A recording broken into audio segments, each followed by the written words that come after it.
नमस्कार, मेरे चैनल में आपका स्वागत है।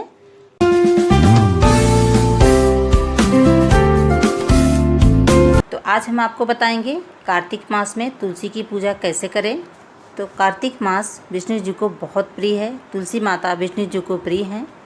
तुलसी माँ लक्ष्मी स्वरूपा हैं, इसलिए हमें उनकी पूजा नियमित करना चाहिए और तुलसी के पास दीपक जलाना चाहिए, उनकी आरती करनी चाहिए। कुछ लोग 12 महीना तुलसी माँ की पूजा करते हैं, लेकिन जो लोग पूरे साल तुलसी जी की पूजा नहीं कर पाते, उन्हें कार्तिक मास में तुलसी पूजा ज़रूर करनी चाहिए। तुलसी माँ की पूजा करने से हमें मनवांछित फल प्राप्त होता है।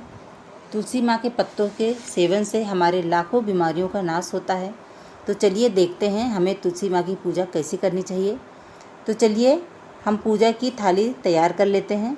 तो पूजा की थाली में हमें धूप, घी का दीपक, रोली, अक्षत, फूल लेना है और तुलसी माँ को समर्पित करना है और हमें उनकी आरती करनी है।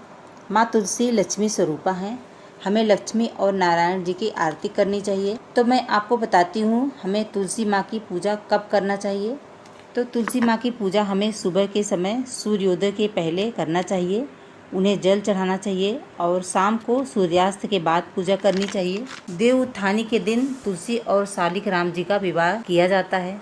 शालिक राम जी को पीले वस्त्र और लक्ष्मी स्वरूपा तुलसी को 16 श्रृंगार चढ़ाया जाता है और उनकी शादी कराई जाती है। तो जिस पेड़ से हम शालिक राम और तुलसी माँ का विवाह करते हैं, उस पेड़ को हमें उपयोग में नहीं लाना चाहिए, किसी को दान कर देना चाहिए। हमें अपने घर में तुलसी के ढेर सारे पौधे लगाना चाहिए। कम से कम 5 पौधे तो सबके घर में होने ही चाहिए। इससे हमारे आसपास का वातावरण शुद्ध रहता है, कीटाणु रहित रहता है। तो इस तरीके से हम तुलसी माँ की पूजा करते हैं तो लक्ष्मी स्वरूपा तुलसी और नारायण जी की कृपा हमें प्राप्त होती है और मनोवांछित फल प्राप्त होता है। जय माता दी।